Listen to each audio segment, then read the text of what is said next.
Olá, amigos do Esporte e Debate. Estamos chegando para destacarmos o esporte em dimensão maior na sua televisão, aqui na TV Assembleia, canal 51.2. Aqui você já sabe, o esporte em dimensão maior na sua televisão, e no programa de hoje, que está imperdível, você vai ver.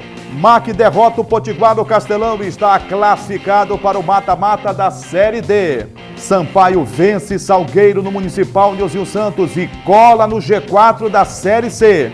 Pelo Sub-19, o Mota empatou com o Sampaio e sagrou-se campeão maranhense da categoria. Você vai ver ainda uma entrevista exclusiva com o maranhense Bernardo Leite Júnior, bicampeão brasileiro de kickbox. E mais uma conversa descontraída com o fenômeno da natação maranhense, Julianina. Ela vai falar sobre sua carreira, conquistas e novos sonhos. Tudo isso e muito mais na edição de hoje do Esporte e Debate, que já está no ar. E vamos começar o programa de hoje de forma diferente, porque vamos falar de uma modalidade que está orgulhando o esporte maranhense, o kickbox, gente. Durante o final de semana no ginásio do Morumbi, em São Paulo, olha, com a participação maciça de grandes atletas do Brasil e com os olhares também do mundo inteiro para esta competição em São Paulo, o maranhense Bernardo Júnior conquistou um grande resultado. Pela segunda vez, ele chegou ao lugar mais alto do pódio do kickbox brasileiro. Ele conquistou o título nacional. E com este resultado, vai representar o esporte maranhense e brasileiro no Campeonato Mundial a ser realizado na Hungria. Está aqui, inclusive, nos estúdios da TV Assembleia. Tudo bem, Bernardo? Tudo bom. Prazer de você. Rapaz, que conquista espetacular. Como é que foi esse Campeonato Brasileiro lá no Morumbi, em São Paulo? Pois é, sem dúvida, é uma conquista grandiosa. Eram mais de 1.400 atletas. Foi o maior campeonato brasileiro que já aconteceu, né, da modalidade. Por ser seletiva para o Mundial da Hungria, atraiu os melhores atletas do país inteiro, né, inclusive atletas profissionais. A nata da modalidade. A nata da modalidade, né, foi correr atrás da vaga mundial. Né? Então, assim, eu participei na categoria Low Kicks, pela faixa preta, né? Então assim, todos os faixas pretas concorriam à vaga no Mundial e eu consegui uma vaga, né, através da conquista do título. Explica um pouco para quem não tem maiores conhecimentos sobre o kickbox, sobre essa categoria que você participou. O kickboxing hoje ele é um esporte que tem 6 modalidades de competição, né? Existem as modalidades de competição de tatame, onde é proibido o uso excessivo da força, e as modalidades de ringue, onde se busca realmente o nocaute, né? Das modalidades de ringue, há o uso da força. Há o uso da força, né? Onde se busca nocautear o oponente. E nessas modalidades de ringue, elas são divididas em 3 categorias. O full contact, que são os chutes acima da linha de cintura, mais o uso do boxe, né? Dos golpes de boxe. Categoria low kicks, que usa tudo do full contact, mais os chutes na coxa, né? Por isso o nome low kicks em inglês.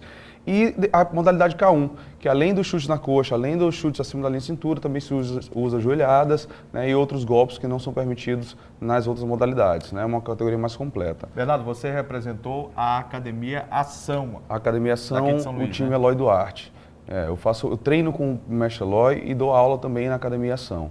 Foram quantos atletas que saíram daqui para disputar essa importante competição lá no ginásio do Morumbi, em São Paulo? Juraci, eu costumo dizer que o Maranhão vai sempre com pouco, mas a gente vai com qualidade. Né? E volta com muito. E volta com muito. A gente foi com 12 atletas e desses 12 trouxemos 8 medalhas, né? 3 de ouro, 2 de prata e 3 de bronze. Uma representatividade impressionante. Foi a maior participação feminina em brasileiros dessa vez que a gente foi. A gente foi com 4 atletas. Das 4 atletas, 3 voltaram com medalhas. Né? Então, assim, isso foi um marco para o kickbox maranhense, realmente. Olha, para quem acompanha esta modalidade e o seu crescimento aqui no estado do Maranhão, o kickbox, não foi nenhuma surpresa a trajetória vitoriosa do professor Bernardo Leite Júnior. Até porque em 2012 você já havia conquistado o título de campeão brasileiro, né, Bernardo? Isso, em 2012, em Piracicaba, no interior de São Paulo, eu pude também conquistar o título fazendo 3 lutas e na oportunidade eu fui classificado para o Pan-Americano. E acabei perdendo a vaga do Pan-Americano porque não consegui apoio nem patrocínio para poder ir para o Pan-Americano. Você perdeu a oportunidade de representar o estado do Maranhão no Pan-Americano por falta de patrocínio, Falta é de isso? patrocínio, de apoio. E esse é meu grande medo dessa vez, porque uma vaga no Mundial, está todo mundo querendo ir, né? A gente já recebeu o circular, eu preciso apresentar a passagem até dia 1º de setembro, e a gente tem que correr contra o tempo agora, Não, atrás você de não vai patrocínio. perder essa não. A gente deixa, inclusive, aqui a solicitação para o secretário de Desportos e Sem Lazer dúvida. da CEDEL, Márcio Jardim, secretário estadual de esportes, para o secretário que acaba de assumir da Prefeitura de São Luís na pasta de esporte, o Romeu Amin, até porque é valoroso, é importante não só para difundir o esporte no estado do Maranhão, mas os dividendos para o estado, né? Sem dúvida. Sem dúvida nenhuma, porque quando você, um atleta, leva a bandeira do estado do Maranhão, da cidade de São Luís, você está divulgando a cidade, está divulgando o estado, costumes, tradições. Sem E dúvida. também isso pode se transformar em um turismo, Sem que é dúvida. uma indústria poderosíssima e um instrumento de, sobretudo, de geração de emprego e renda, né? Sem dúvida, sem dúvida. Hoje o atleta, ele é um outdoor ambulante, né? Ele é visto por todos. Então, assim, no momento que a gente chega hoje no Campeonato Brasileiro com mais de 1.400 atletas e traz um título para o Maranhão, a gente é visto. Estava lá todos os presidentes de federações, né? Todos os outros estados vendo a gente chegar a essa disputa.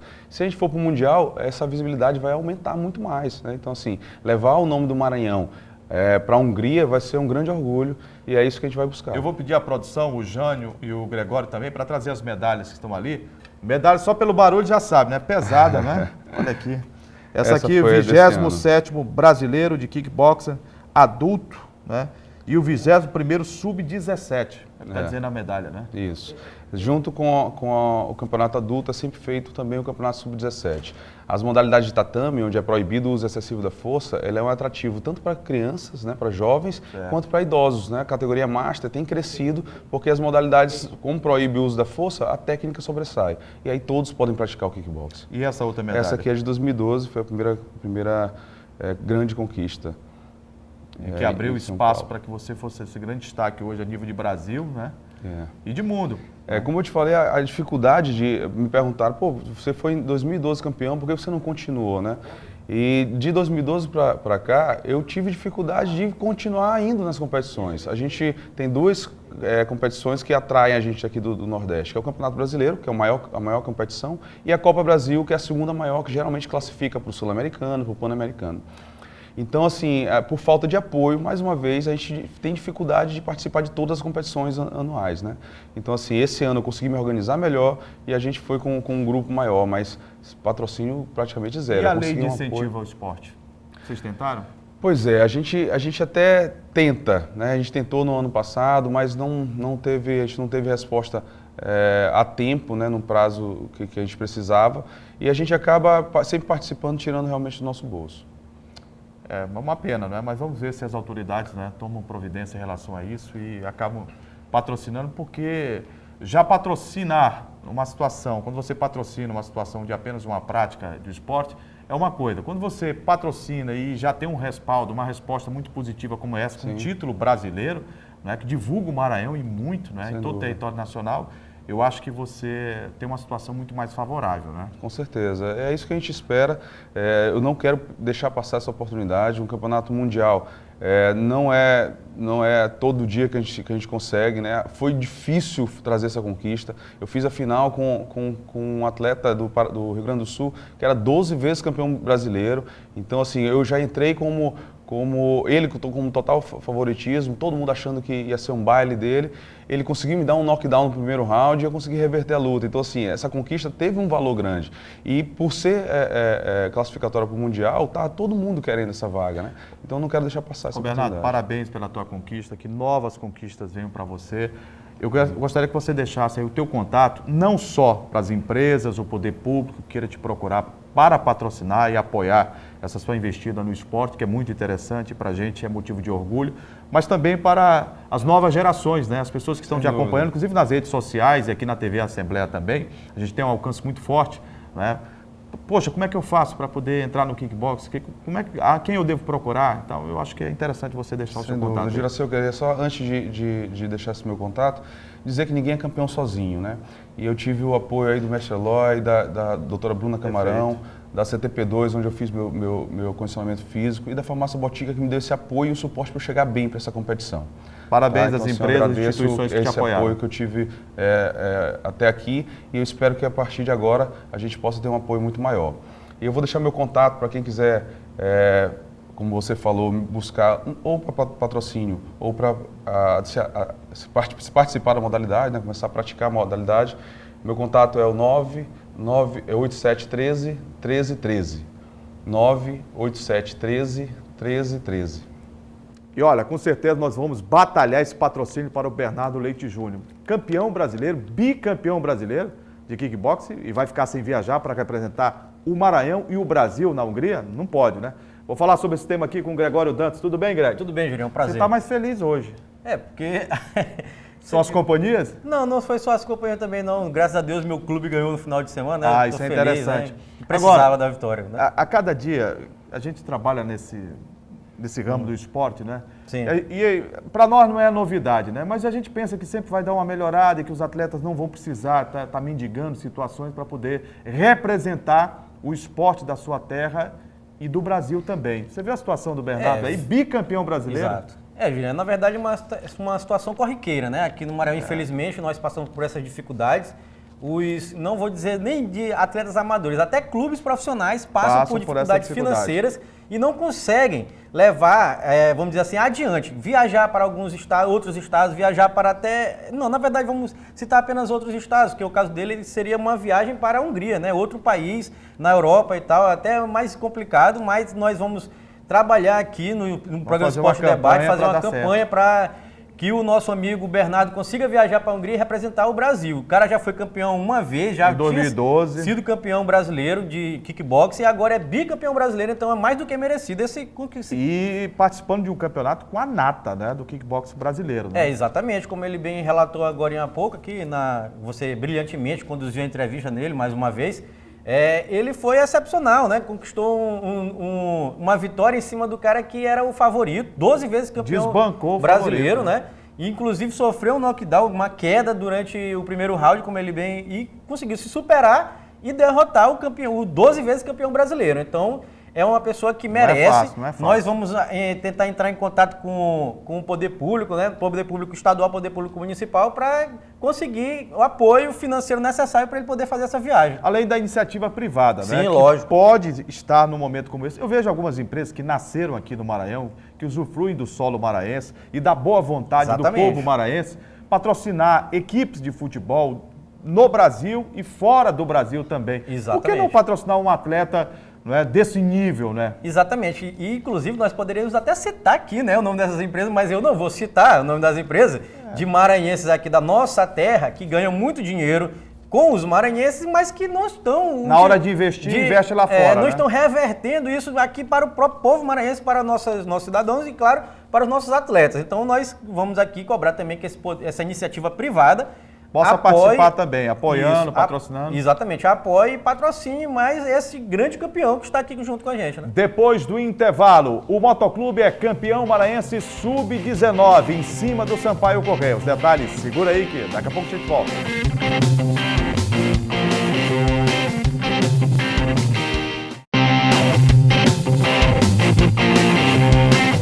Estamos de volta para falarmos de Campeonato Maranhense Sub-19. Motoclube e Sampaio Corrêa fizeram a decisão da competição. No primeiro jogo, o Moto havia vencido o Sampaio por 2-1. Na segunda partida, o time rubro-negro jogava pelo empate. E foi justamente isso que aconteceu. O empate em 1-1 e o título conquistado pelo Papão do Norte. Os ingredientes para um grande espetáculo estavam presentes. Final de campeonato, torcida animada e dentro de campo, muita correria e bons lances. Mas o fim dessa história, ou melhor, desta partida, é marcado por tristeza. Logo que a bola rolou, o Sampaio tirou a diferença conquistada pelo Moto na primeira partida. Dentro da área, Fabrício aproveitou o cruzamento e abriu o marcador. Os lances de perigo eram dos dois lados, mas o Moto, mesmo atrás do marcador, tinha um leve domínio da partida. Até os 45 minutos do segundo tempo, o Sampaio vencia e estava garantindo o título. Com o jogo se aproximando do fim, muitos jogadores do tricolor caíam a toda hora no gramado. Então o juiz deu 5 minutos de acréscimo. Veja a irritação do treinador do Sampaio, Arlindo Maracanã. Até parece que ele estava pressentindo algo. E aos 49 minutos, escanteio para o Mota. Todo mundo foi para o ataque. O goleiro rubro-negro de camisa amarela foi também. E veja o que ele fez. Cabeceou a bola, explodiu no travessão. Na sobra, Mineiro empurra para o fundo das redes. O campo foi invadido, era o gol do título. A partida recomeçou, mas o Tubarão não teve mais tempo para reagir. Acabou o Rafa há muito tempo já, rapaz. Brincadeira. Jogo passado, metendo a mão na gente aqui. Hoje de novo. O jogo acabou faz tempo. Começou a inventar faltinha, dar faltinha aqui para eles, mas futebol sim. Com todo o trabalho que nós fizemos aí, dificuldade imensa de financeira da base, o time lutou bastante, formamos um time aí praticamente dentro do campeonato. Chegamos na final. Infelizmente, Sampaio e Mota são jogos difíceis, e hoje o Sampaio viu grande jogo, e parabenizar também o Mota, também merece, como o Sampaio, como o Mota, merecer chegar na final, e graças a Deus hoje a arbitragem cooperou para o Mota ser campeão. Do lado motense, era só alegria. Uma imensa, muito feliz. Primeiro eu quero agradecer a Deus por essa vitória. Agora vão ter que engolir a gente, só comemorar essa porra, é o papão. Vem treinando a semana aí, lá do Rachão, me boto no ataque, uma hora ia dar certo, uma hora que eu fosse na frente. Graças a Deus, Deus me abençoou ali no gol e a gente saiu vitorioso. O Sampaio dominou o placar. O jogo, o Moto foi o tempo todo em cima, só tomamos gol aos 4 minutos e depois disso só Moto o tempo inteiro. Eu acho que só não precisava ser assim, né? 50 minutos no final, 49, porque vai matar outro. Mas valeu, é o reflexo da garra, da vontade desse garoto, do comprometimento deles. Título em boas mãos, merecido Moto Clube. Levar um gol aos 49 minutos do segundo tempo foi um golpe forte para a garotada do Sampaio. Buscando um culpado, partiram para cima da arbitragem.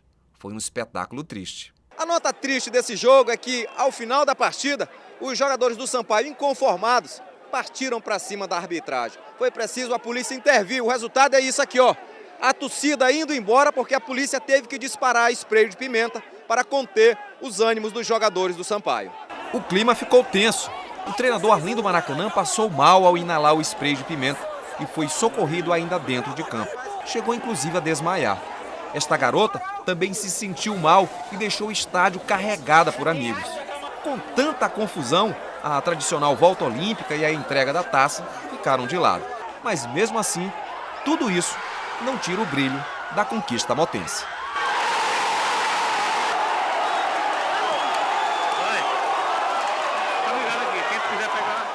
Conquista do Motoclube de São Luís, trabalho do técnico Danilo, né? E conquistou o título em cima do Sampaio Corrêa, né? Agora, final do jogo, todo um problema, o Arlindo Maracanã passou mal, spray de pimenta, quer dizer, tirou um brilho de uma decisão, não da conquista do Moto, mas de uma decisão que era para ser uma festa, né? Com as duas principais equipes, com força popular, como é Sampaio e Moto, né? Juninho, exatamente. Essa é uma decisão importantíssima, até porque classificou a equipe do Moto Clube para a Copa São Paulo de Futebol Júnior 2018, será tradicionalmente disputada no mês de janeiro, né? Todo o brilho da conquista, não vou dizer todo o brilho, mas vamos dizer assim, metade do brilho foi tirado, sim, com essa confusão gravíssima, na minha opinião, que aconteceu. Que poderia ter gerado um problema de saúde grave. Que mostrou, na minha opinião, mais uma vez, um total despreparo da Polícia Militar, nesse caso, porque a Polícia Militar entrou entrou em guerra, em batalha com os jogadores em campo. E jogador não é bandido. Jogador não é bandido. Acontece sim esses problemas. Por isso eu defendo que esse policiamento nas praças esportivas ele possa receber um treinamento diferenciado. Especializado. Porque há realmente uma diferença de um policial sair para uma diligência a bandidos e marginais e a outra de conter um ímpeto, né? Sim. Vamos dizer assim, descontrolado de uma torcida, ou de uma equipe de futebol, ou de técnicos. É bem diferente o trabalho dentro de uma praça esportiva como estádio de futebol, né? É muito diferente, inclusive no estado do Rio de Janeiro vamos dizer assim, é precursor disso, né? Na vanguarda, tá na vanguarda, porque tem a polícia especializada de estádios lá, que inclusive eles vestem uma roupa apropriada para poder correr atrás de jogador e tal, não sei o quê, e bloquear o juiz quando há princípios de agressões. E aqui no Maranhão não teve nada disso, ficou muito feio, a polícia realmente disparou spray de pimenta nos olhos dos jogadores, O técnico, o auxiliar técnico Arlindo Maracanã sofreu... Não, o técnico do Sampaio Corrêa Ele é técnico do Sub-19 e auxiliar técnico do Francisco Diá nos profissionais. Exato, sofreu muito com isso. Teve um vídeo que circulou nas redes Foi sociais. chocante o vídeo que a gente olhou, ele se debatendo, né? Exato. Ele teve crises convulsivas. Exatamente. Por quê? Porque o spray de pimenta, o sistema imunológico de cada um tem diversas reações. Exatamente. E ele teve uma reação alérgica, que desencadeou uma crise convulsiva. E foi um dos momentos mais tristes que eu vi nos últimos tempos em relação do esporte aqui na cidade de São Luís. Exatamente. Uma cena muito forte que, para mim, demonstrou, como eu falei, o total despreparo da polícia em agir nas situações dessas vamos dizer assim, de tensas, né? De tensão. Não tira o brilho do Moto, o Moto é campeão, lógico, né? Com o empate. E agora a outra... Fez por merecer, Fez por merecer. E a outra vaga das equipes maranhenses será disputada na Copa Maranhão de Sub-19, que será disputada agora no segundo semestre, né? E aí o Moto volta a disputar a Copa São Paulo após 10 anos. Naquele time que tinha Palito, tinha Diego, né? E outros jogadores que fizeram com que o Maranhão fosse destaque na Copinha com a 8ª melhor colocação. Exatamente. O Motoclube, 10 anos atrás. Exatamente. O Moto volta após esses anos, uma década, né? Uma década. E agora vamos ver quem será o outro representante do Maranhão. O Sampaio ainda tem chances, lógico, se ganhar a Copa São Paulo de futebol. A Copa Maranhão de futebol sub-19, eu estou adiantado já, estou falando da Copa São Paulo de futebol júnior. Então, vamos torcer para que nessa futura competição não aconteçam mais problemas graves como aconteceu neste caso da final do Sub-19 entre Moto e Sampaio. Depois do intervalo, você vai ver uma entrevista com a atleta primeiro lugar do ranking de maratonas aquáticas, Júlia Nina. Ela vai falar sobre a sua trajetória e as próximas conquistas que deverão vir pela frente. Segura aí que a gente volta já.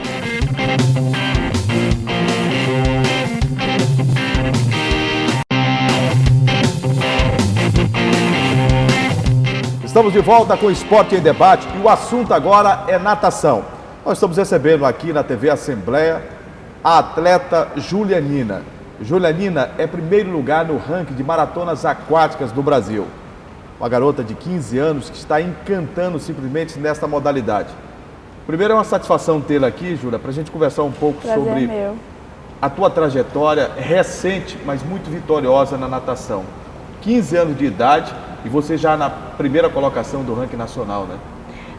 Eu já estou na natação há acho que uns 14 anos, praticamente nasci nadando, mas nesse mundo da maratona é recente, eu comecei em 2015, tem só 2 anos e eu acabei me destacando e estou até hoje aí na maratona. Você falou que de 15 anos de idade, 14, você já nasceu dentro da natação com o pai, o Alexandre Nino, um dos grandes professores de natação do Brasil, com grandes resultados conquistados, inclusive pela Seleção Brasileira de Esportes Aquáticos. Mas como é que foi essa mudança? Porque uma coisa é você nadar e começar a sua vida nas piscinas e a outra ir para as maratonas aquáticas, né? Que geralmente elas acontecem em mar aberto e tem um grau de dificuldade que não sei se para você é bem maior, mas para a gente que acompanha assim a distância, percebe ou tem a impressão que é maior. Bom, na piscina eu sempre nadei o fundo, então são distâncias mais longas, mas na piscina, no caso, tem um limite, que são 800 metros. Aí eu acabei me inserindo nesse mundo da maratona e vão de 5 quilômetros, 10 quilômetros, são muitos metros nadados, mas acho que a preparação é a mesma, muito treino, muito trabalho para poder aguentar essas provas. Júlia, são quantas horas de dedicação diária para manter essa forma que você vive exuberante? São 9, 10 treinos por semana, de 2 horas, 2 horas e meia. Às vezes tem 2 treinos no dia. É assim. E fora a musculação e tal. Esses treinos se dão nas piscinas, né? Usando o aspecto do fundo ou em mar aberto mesmo? Não, na piscina. Mar aberto é só a competição mesmo, normalmente. O treinamento não acontece? Não, é só na piscina. Você tem grande destaque pelas competições nacionais que disputou, mas também em âmbito internacional. Eu gostaria que você falasse as que mais você gostou de disputar e os resultados conquistados, de que maneira te chamou a atenção? Esse ano eu tive minha primeira seleção brasileira, foi o Sul-Americano. O Brasil foi campeão do Sul-Americano pela primeira vez de maratona. Foi em abril, né?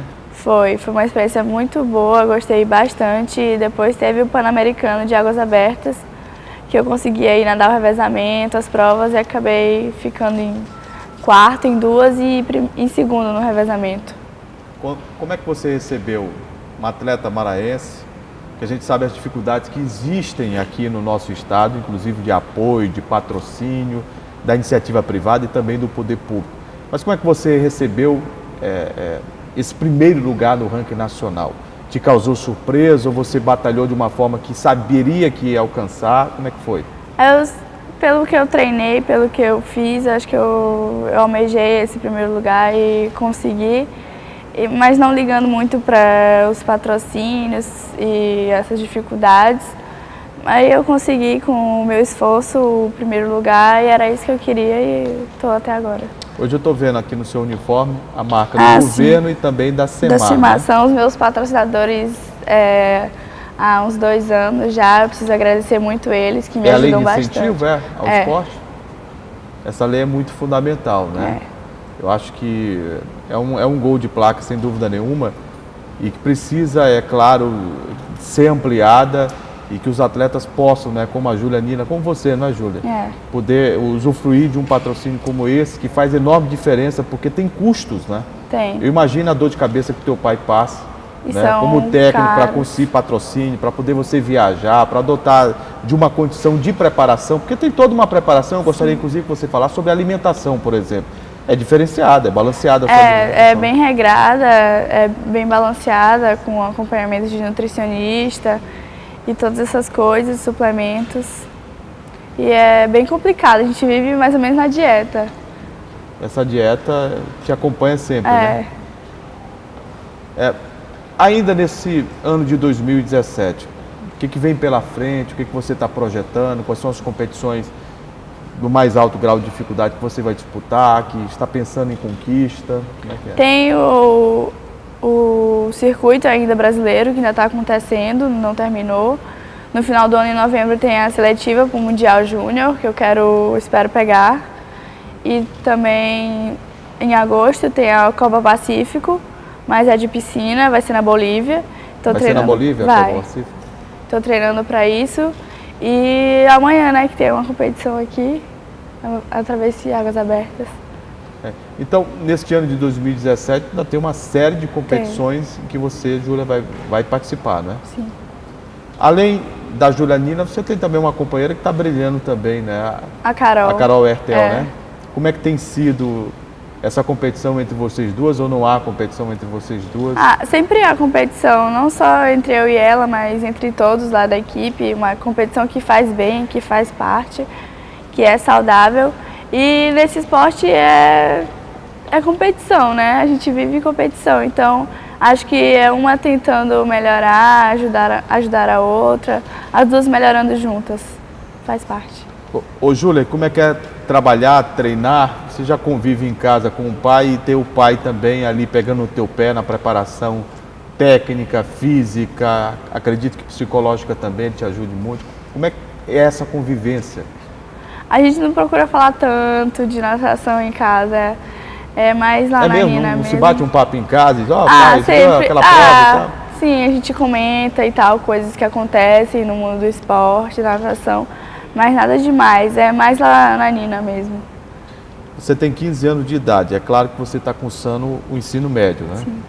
Como é que é para você conciliar estudo e esporte? E que exemplo você poderia dar para as pessoas que estão nos assistindo nesse momento aqui na TV Assembleia, da importância de estudar e praticar esportes?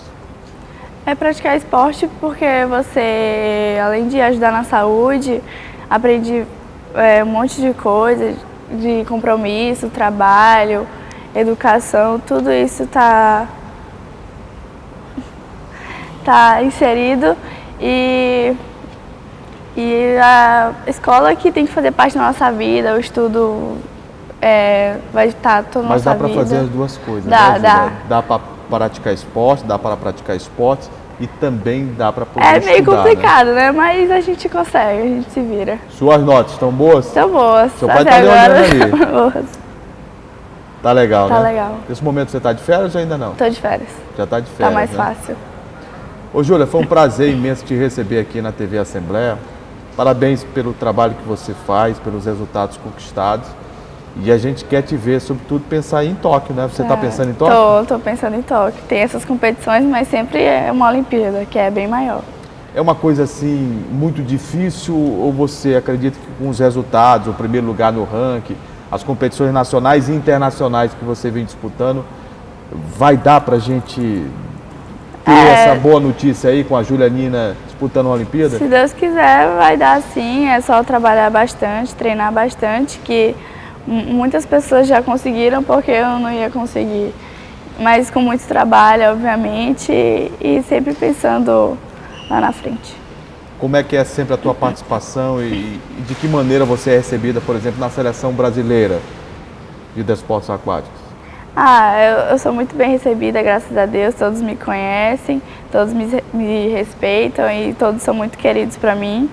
Eu tenho muitos amigos fora do Maranhão, fora do Brasil, que eu conquistei a amizade deles nessas competições, a gente conhece muitas pessoas. Então, eles são todos muito queridos e eu gosto bastante. A estrutura que você tem aqui de treinamento, ela está distante do que você vê lá fora? Ou hoje já não há essa diferença? Tá? Não vejo muita diferença na estrutura, porque tem clubes que com uma estrutura gigante, muito boa, não conquistaram o que a gente conquistou com as nossas pequenas coisas aqui. Então, eu não vejo muito isso, não. E vejo mais o trabalho de cada um e o empenho. Gente, eu conversei aqui no Esporte em Debate com essa atleta que é destaque a nível nacional e internacional, primeiro lugar no ranking brasileiro. E olha, disputando uma prova que é sempre muito complicada, difícil, e que o Brasil começa a ter destaque nos últimos anos, inclusive a Olimpíada, mas sempre é muito complicado disputar competições de maratonas aquáticas. E a Júlia tem desbravado o Brasil e o mundo, conquistado grandes resultados. Muito obrigado por ter vindo aqui. Obrigada a você. Sucesso a você, que continue com essa pegada forte, representando o estado do Maranhão. E deu para sentir também, pela tua expressão, pela tua fisionomia, um pouco daquilo que você expressa de humildade, né? Porque os resultados que você tem, e você é muito tranquilo ao falar, eu acho que o telespectador pode sentir isso. Isso é muito interessante também quando a gente fala de um atleta de ponta, de alto nível como você. Sim, essas vitórias tem que estar sempre com o pé no chão, com humildade, que a gente conquista mais coisas no mundo. E que venham as próximas conquistas. Que venham as próximas conquistas. Ô Greg, você viu aí a Julianina, né? Grande destaque, uma menina realmente que empolga bastante pelo seu jeito simples, mas dentro d'água ela é muito competente, né? Juliana, na verdade, ela me surpreendeu positivamente porque... 15 anos de idade. 15 anos de idade, é uma menina que ela sonha alto. Eu fiquei, assim, realmente motivado, esperançoso com o futuro do esporte maranhense, vamos dizer assim, nas mãos dessa garota.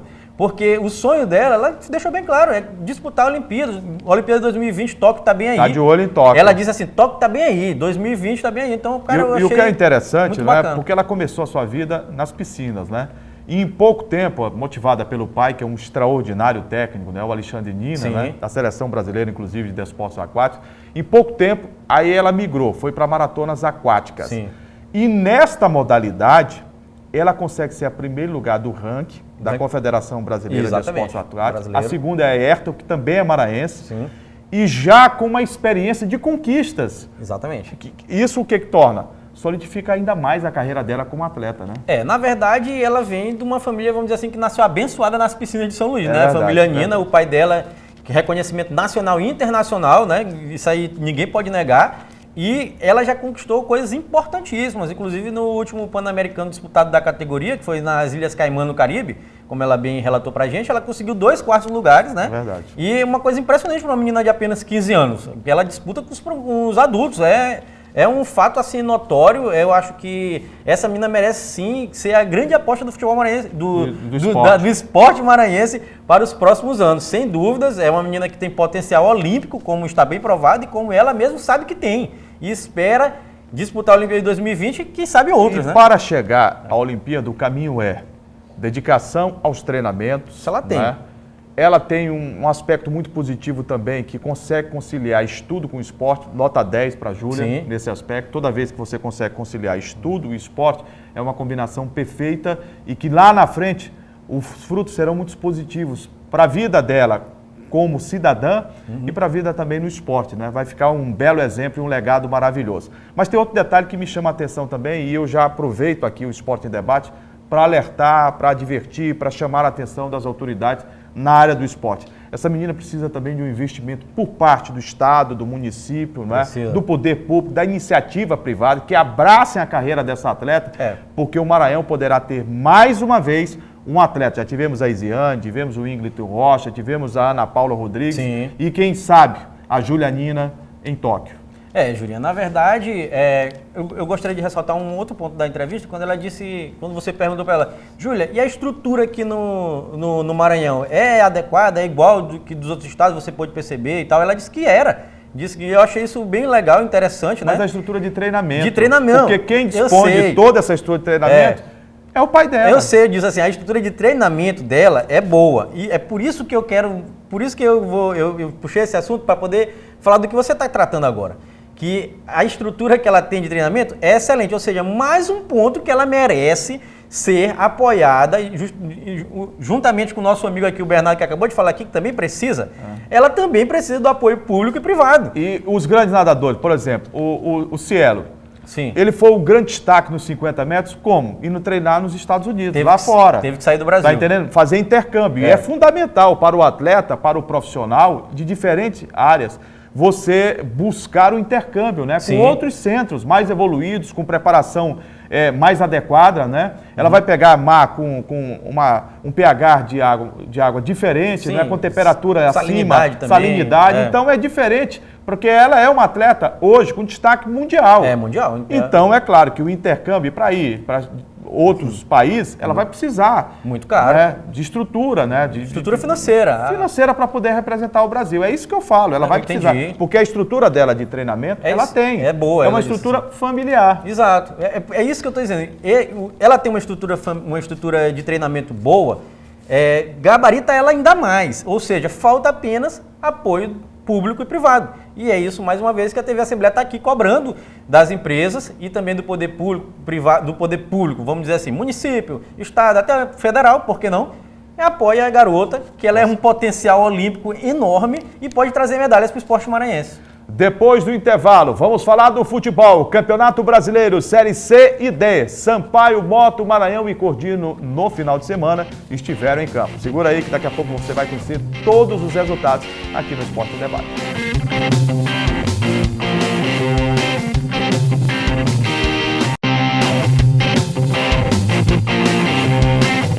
De volta para falarmos do futebol. Agora em destaque no Esporte em Debate. O Maranhão Atlético Clube conquistou classificação para a segunda fase do Brasileirão da Série D. Jogando neste domingo no Estádio Castelão, a equipe atleticana precisava da vitória diante do Potiguar do Rio Grande do Norte. Você sabe o que aconteceu? O Maranhão venceu por 3-0 e está na segunda fase da Série D. Foi a noite da classificação para o MAC, que dependia apenas de uma vitória para avançar de fase na Série D. Do outro lado, o Potiguar, já desclassificado, aguardava uma chance para atrapalhar os planos do bode. O centroavante Edson Capacete foi o que deu mais trabalho. Mais trabalho mesmo quem teve foi o goleiro Milton do Potiguar, porque o MAC foi com pressão para cima dos visitantes. Giliardi estava a fim de resolver o jogo, mas nos primeiros lances estava impedido. Impedimento também foi marcado quando o Edson Capacete aproveitou o rebote e mandou para a rede, mas o gol foi anulado. E gol válido mesmo estava quase saindo do lado do bode. E se ainda não deu para marcar, então que tal ser garçom? Foi o que Giliardi fez, passou por 2 marcadores com categoria e entregou para o Curuca completar a jogada. MAC 1-0. E no finalzinho do primeiro tempo, aos 42 minutos, foi a vez do Curuca retribuir. Lançou para o Giliardi, que finalmente marcou o gol. Aliás, o primeiro gol dele na Série D.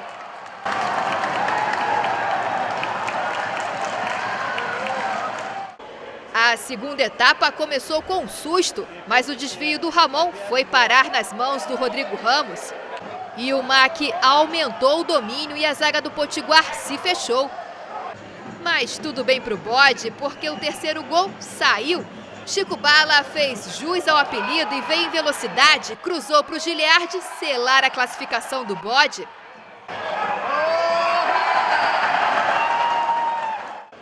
E ainda tinha espaço para mais gols no MAC.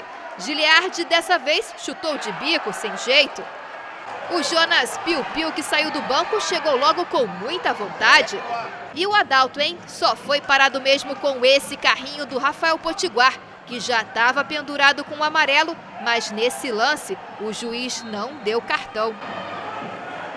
Final de partida, MAC 3, Potiguar 0.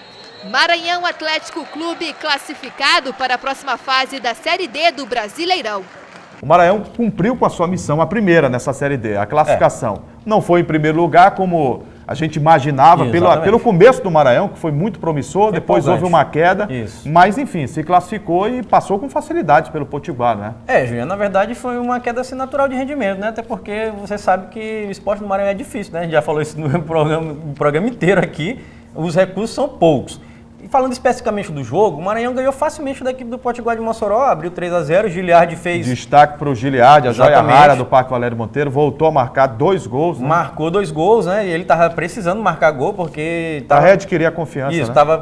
Tinha que readquirir a confiança, como você bem lembrou. E o Maranhão, dessa forma, se classifica na segunda colocação atrás do Guarani de Sobral, porque o Guarani de Sobral ainda ganhou do River. E vai pegar o Parnaíba na próxima fase. Isso, o Guarani vai pegar o Parnaíba. O Maranhão precisava muito dessa classificação, Juliano, porque sofria aquele risco que a maioria dos times sofrem, inclusive teve presidente de federação agora que já veio protestar dizendo que o que vamos fazer com os jogadores que vão ficar de férias, porque acabou, né? Para a grande maioria dos times da Série D, acabou, não tem mais, vai até o final do ano. O calendário se encerrou. Se encerrou, ou seja, o futebol sofre e chora mais uma vez, né? E os jogadores que são pai de família também entram em certa dificuldade. A equipe do Maranhão ganhou 3-0, agora o Maranhão terminou o grupo A5 na segunda colocação com 10 pontos, o Guarani, como eu falei, foi o primeiro com 13 pontos, o River ficou com 9 pontos e o Potiguar de Mossoró amargou a lanterna com 2 pontos. E o Maranhão agora, próximo domingo, ainda não temos o horário confirmado, né? Vai enfrentar o Globo, que é uma equipe de empresários de Natal, no Rio Grande do Norte. Inclusive, este ano, conquistou o vice-campeonato, perdeu para o ABC e vendeu cara a derrota. É uma equipe que tem 8 anos de fundação, é nova, mas tem um poderio grande de investimento, né? Exatamente. Eu separei, lembrando mais uma vez, o jogo vai ser domingo aqui no Estádio Castelão, não temos horário ainda. Às 16 ou 17 horas. Exatamente. Mas eu separei aqui alguns detalhes da equipe do Globo. Ela ficou em primeiro no grupo A6, o Globo ficou em primeiro no grupo A6, telespectador, com 12 pontos, teve 4 vitórias e 2 derrotas. Marcou 7 gols e sofreu apenas 3 gols. Esses 3 gols aí garantem à equipe do Globo a segunda melhor defesa da Série D, que é um... Olha aí, é um destaque. Um destaque. Que o Maranhão tem que estar ligado. Tem que trabalhar em cima disso, porque mostrou uma equipe ser complicada de marcar gol nela, né? Então, tem que tomar cuidado nisso. O jogo de volta será no outro domingo, dia 9 de julho, lá em Natal, e o Maranhão tem que fazer um bom resultado aqui, né, para poder chegar lá. Vai ser no Frasqueirão, isso, que é o estádio que pertence ao ABC. Exato, tem que chegar lá já, vamos dizer assim, com a classificação praticamente encaminhada. Senão complica. Já o outro representante do estado do Maranhão, o Cordino, jogou no estádio Zerão, em Macapá, diante da equipe do Santos. O time da Onça Pintada de Barra do Corda, Greg, até saiu na frente com o gol do Pedro Guzmão, mas tomou o empate e a virada no segundo tempo para 2-1, resultado que eliminou o Cordino da Série D deste ano. Na verdade, Júlio, a equipe do Cordino, como você sabe, até preservou alguns jogadores da viagem até Macapá. Como o Ulisses, que é o grande destaque do time, não viajou. E o grande destaque do futebol maranhense na atualidade, na minha opinião, é o Ulisses também, né? Não viajou porque o Cordino está preservando jogadores para a final agora, tão esperada a final do Campeonato Maranhense, quinta-feira. Uma boa esperada isso, mais de 60 dias é muito esperada. Muito esperada. Finalmente vai acabar o campeonato, né? Inclusive o Tribunal de Justiça Desportiva julgou na última sexta-feira o recurso do Cordino, que queria que a partida fosse realizada em Barra do Corda, no estádio Leandrão. O tribunal não quis se meter nessa confusão, não.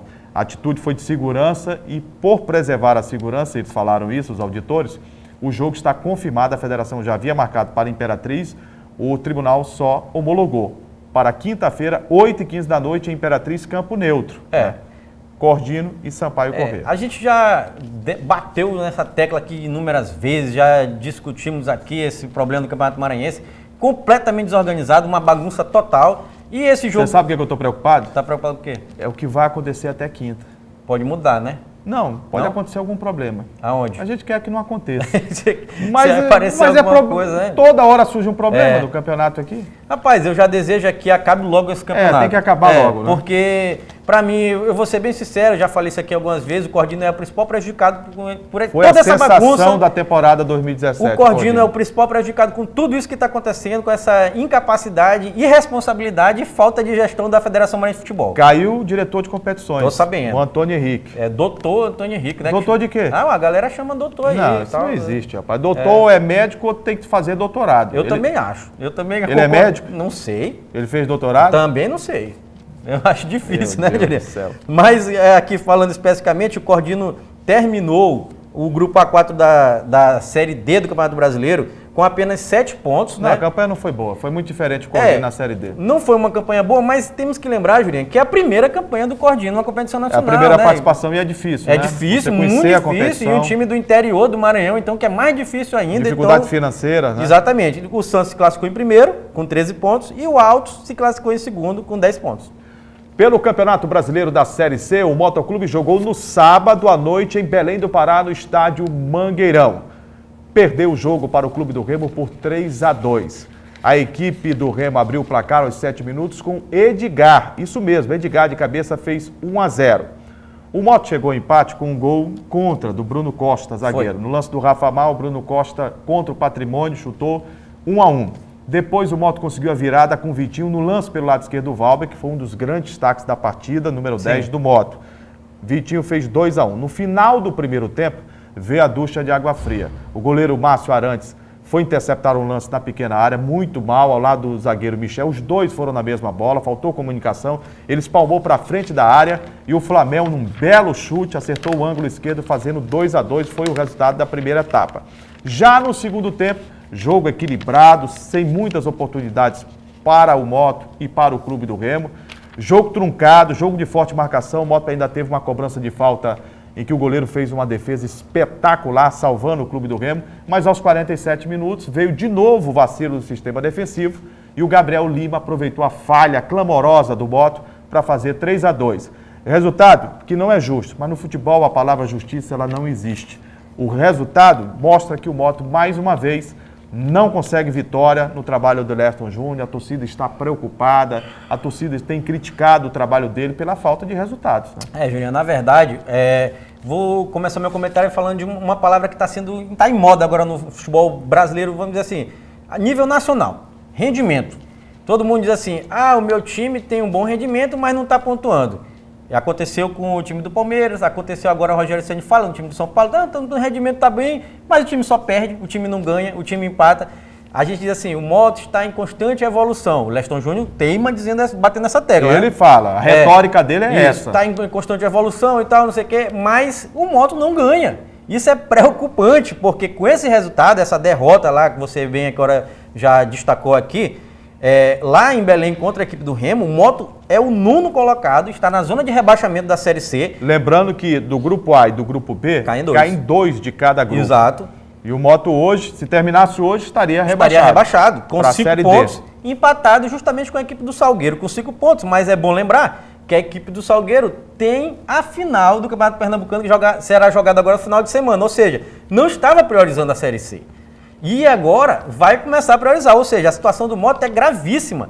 E é mais grave ainda porque o Moto vai viajar de novo para a cidade de Cuiabá para jogar contra o Cuiabá na Arena Pantanal. 18 horas horário de lá, 19 horas horário de Brasília, aqui em São Luís. No próximo domingo, E é um adversário que, apesar de não estar ganhando seus jogos, pontuando bem, mas é sempre um adversário difícil dentro e fora de casa. E, na verdade, eu até acompanhei o jogo do Cuiabá contra do Remo, antes, nos jogos anteriores, lá que foi lá em Belém. O Cuiabá é uma boa equipe, é uma equipe perigosa. Eu não sei o que estava acontecendo, tinha, inclusive com vários jogadores que eram do Sampaio Corrêa, que estão jogando lá, mas é uma equipe que tem tudo sim, para mim não vai brigar contra o rebaixamento, então provavelmente, se o Moto não tomar cuidado, corre o risco seríssimo de perder e se complicar ainda mais na tabela.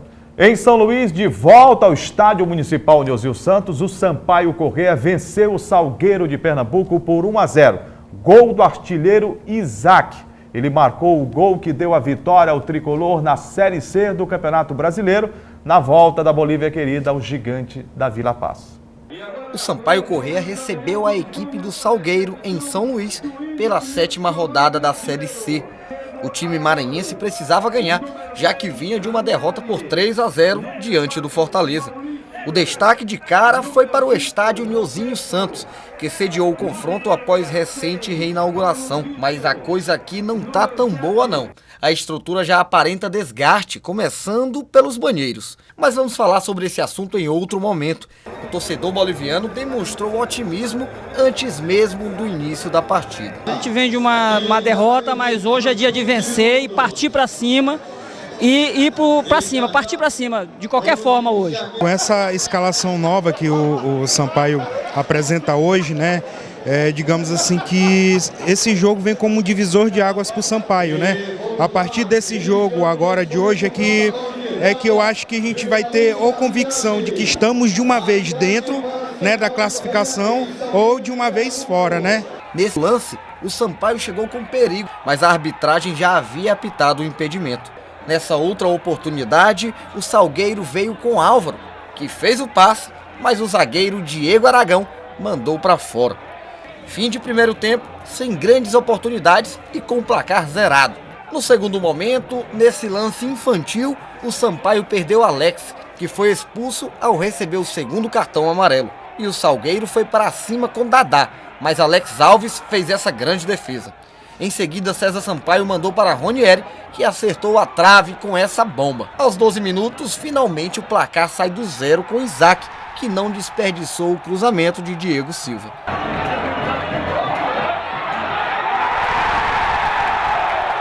O resultado não passou daí. O presidente da Bolívia assistia tudo de perto. O time se postou bem, teve 2, 3 chances, fez o gol com o Isaac, para mim o melhor jogador em campo, e conseguimos 3 pontos. Estamos hoje em quinto, empatado com o terceiro, com 4. O importante é que nós vamos pontuando. Eu agradeço o torcedor e espero que a administração da cidade de São Luís, através do prefeito, deve olhar mais carinhoso aqui para o Nhozinho Santos. E o autor do gol mostrou que está com os pés no chão. O grupo está bem, mostrou que está bem fisicamente. O sol não atrapalhou, a gente foi em busca do resultado. A gente sabia que a gente tinha que fazer um jogo bastante bem, que é para a gente conseguir a nossa classificação. Graças a Deus a gente conseguiu. E essa vitória suada traz a Bolívia querida para o topo da tabela, que já se prepara para enfrentar o Remo aqui no Castelão no próximo dia 3. Sampaio venceu o jogo, olha, com um calor humano diferente. O estádio municipal de Nhozinho Santos tem uma atmosfera diferente, né? Com certeza, Julinho. Estádio Nhozinho Santos, o torcedor está mais próximo, aquele calor do torcedor, a cobrança, o entusiasmo. É diferente. O grito de gol do torcedor é uma coisa fantástica. Agora, o Sampaio teve muitos problemas para ganhar o jogo, inclusive o zagueiro Alex quase complica tudo. Ainda bem que o Sampaio não sentiu falta dele. Muito pelo contrário. O Sampaio melhorou a partir do momento que estava sem o Alex, ou seja, com um jogador a menos no segundo tempo. Juliano, na verdade eu vou separar aqui o jogo em alguns pontos. Primeiramente, vou falar no primeiro tempo.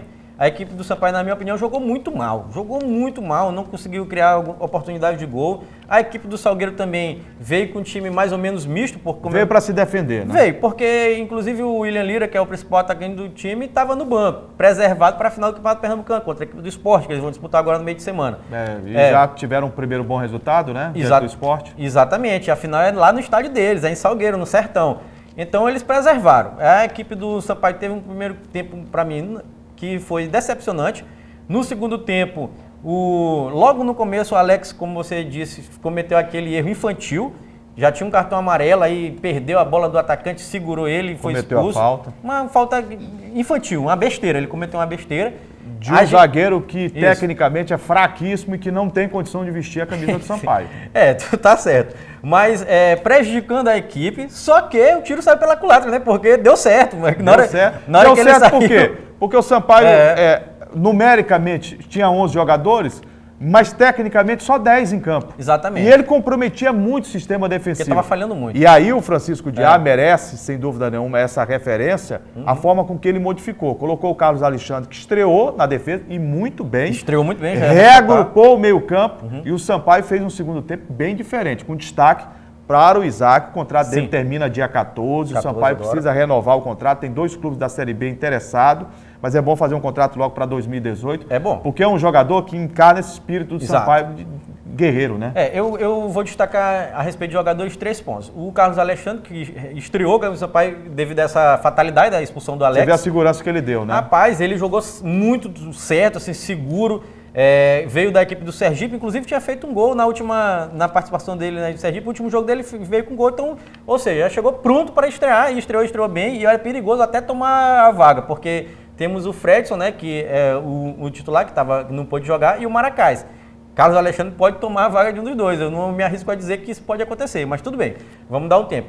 Vou destacar também a atuação do Marlon, camisa 10 de Sampaio. Para mim, jogou muito bem também, controlando aquele meio de campo ali, prendendo muito bem a bola, fazendo a distribuição de passe. E, sem dúvidas, o grande destaque é o atacante Isaac, porque além do gol marcado, deu carrinho, se sujou, levantou a torcida. Se contundiu, já não tinha mais condicionamento físico, ficou em campo, ajudando o meio campo, né? Exatamente, e a torcida de time de massa gosta disso. Do comprometimento do atleta, de sentir né? que o jogador do time da doação ao time, o cara que tem que dar sangue, né? Exatamente, e ele provou que fez isso, provou dando sangue em campo, fez o gol, lutou até o fim, prendeu bola, sofreu falta, e jogou muito bem o Isaac. Na minha opinião, tem que sim essa situação do contrato dele tem que ser renovado, sem sombra de dúvida. E vou destacar o estádio Nilson Santos, como você disse, o Sampaio em média estava levando entre 2.500 e 3.000 pessoas ao estádio Castelão. 2.500 e 3.000 pessoas no estádio Castelão não é nada. E no Nilson Santos tinham 3.000 pessoas. E aí a atmosfera é diferente, completamente diferente. O colorido fica melhor. Completamente diferente. O grito do torcedor, né? O jogador escuta em campo. Ele escuta o cara, bora, vamos junto e tal. Muda até a determinação do atleta. Lógico. Você toca num ponto importante. Até a determinação do atleta, né? Ele se sente mais cobrado e abraçado também, né? Em alguns momentos. 3.000 pessoas no Castelão não é nada, gente. E no Nilson Santos é um estádio lotado, inflamado, que empurrou o Sampaio, que precisava muito dessa vitória, porque tinha perdido do Fortaleza de maneira muito feia na rodada passada, 3-0 fora de casa. Agora, o Sampaio vai jogar na próxima rodada, no dia 3 de julho. Uma segunda-feira, 9 da noite, diante do Clube do Remo. É o novo horário, né, que estão trazendo, a CBF está trazendo, segunda-feira, 9 da noite. Novo e ruim horário. Às 9 horas da noite, rapaz. Na Série A... Uma segunda-feira, todo mundo tem que trabalhar cedo. Exatamente. Na Série A já se provou que o horário de 8 horas deu certo. Só que na Série A, o que menos recebe 35 milhões de reais. Na Série C, é bico seco, ninguém recebe nada. Sei, é complicado. É complicado, mas eu espero que o Sampaio agora, por exemplo, com esse resultado, o Sampaio está na 5ª colocação com 11 pontos. Está com o pé no G4. Isso, e o adversário é o Remo, que está em 4º também com 11 pontos.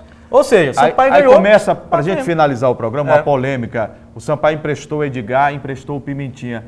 O presidente do Sampaio não deveria liberar os dois. Você sabe qual é a minha opinião? Qual é a sua diferença? Eu pediria ao presidente do Clube do Remo que colocasse os dois para jogar. Porque tecnicamente é melhor para você explorar as costas do Pimentinha e as costas do Edgar. São 2 jogadores que não marcam. Verdade. Eu penso taticamente dessa forma, agora respeito quem pensa diferente. Jurinha, na verdade isso é um assunto muito polêmico, porque entra a questão jurídica, a gente não sabe o que esse cara botou no contrato lá. Não, o Sampaio não assinou nada, não tem nada em contrato que impeça os 2 jogadores de atuar. Eu vi entrevista. Houve um acordo. E verbal. O Sérgio Frota, após o jogo, disse que foi um acordo de cavalheiros. Que ele espera que seja cumprido. Que espera que o Remo seja cumprido. Se os caras não estão cumprindo o que assinam, e ele diz assim, eu não quero me decepcionar com a direção do Remo e tal, não sei o quê. No futebol, o que não está escrito no papel, o que está escrito não está valendo, imagina o que não está escrito, né? Então, eu quero que você refaça essa frase, porque aqui o que estava escrito não foi cumprido. Não, aqui não, é porque o caso do Maranhão, Federação Maranhense, é um caso à parte do mundo. É complicado. É fora do mundo, é outra realidade totalmente diferente. Você disse assim, o Edgar e o Pimentinha, certo? Mas olha, bom lembrar... Tá chegando a informação aqui, você falou de federação, que o Antônio Henrique deixou o departamento de competições, né? Deixou. Eu estou recebendo uma informação aqui que o pessoal da Champions League está entrando em contato com a federação para ver se ele pode fazer um estágio e fazer um workshop sobre regulamento, tabela de campeonato lá na UEFA. Vai trabalhar na UEFA para fazer a tabela da Champions League. Vai fazer tabela bem feita assim, regulamento longe, né? Não existe o que esse cara fez aqui no futebol maranhense esse ano de 2017. Foi absurdo. Uma molecagem total. Depois disso aí não tem mais nem o que dizer nada. Gente, estamos chegando ao final do Esporte e Debate. Obrigado pelo carinho da honrosa e indispensável audiência. E o Gregório Dantas vai deixar aqui à sua inteira disposição os contatos para que você possa fazer a interação através dos nossos canais nas redes sociais. É verdade. Telespectador da TV Assembleia, você pode contribuir com o nosso programa através dos nossos canais de interação. Primeiro é o nosso site, que é o al.ma.leg.br. Tem também o telefone da nossa redação, que é o 3269-3828. E o nosso WhatsApp, que está passando aqui embaixo da sua tela. E antes de acabar, eu queria mandar um abraço para a minha cidade natal, Arco Verde. Arco Verde. É, interior de Pernambuco, porque meus amigos de Arco Verde assistiram o nosso programa pelo Facebook da TV então Arco Verde, um abraço para vocês aí, meu que satisfação, Thiago viu? Totó, Bruno e toda a minha família lá de Arco Verde, um abraço para vocês. E saber que você é um grande representante da cidade e desse povo, viu? Tá, valeu, Gerinho. Gente, um abraço, até a próxima. A gente se vê, hein?